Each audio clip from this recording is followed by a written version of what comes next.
Ciao a tutti e benvenuti. Oggi ci troviamo al Lago di Corlo, che si trova nel comune di Arsiè, in provincia di Belluno. In questa splendida giornata faremo un giro per visitare i punti più belli di questo lago. La nostra passeggiata comincia dal comune di Rocca.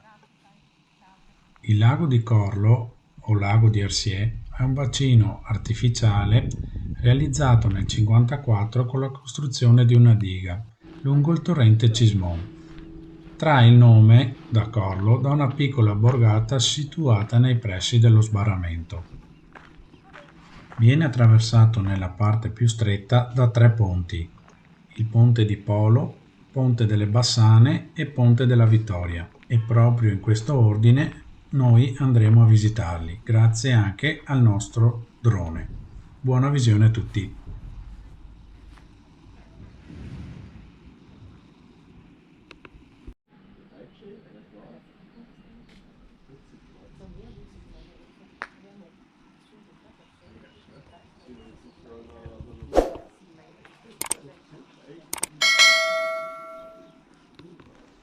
Ah, dimenticavo, faremo un salto anche alla diga. E per chi non si è ancora iscritto, mi raccomando, iscrivetevi al canale.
Beh, che dire, posti meravigliosi.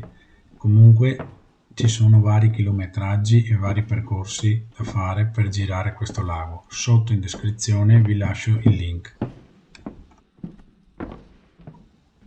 In questo periodo dell'anno, come potete vedere, il lago scende di livello parecchio, anche di 20 metri.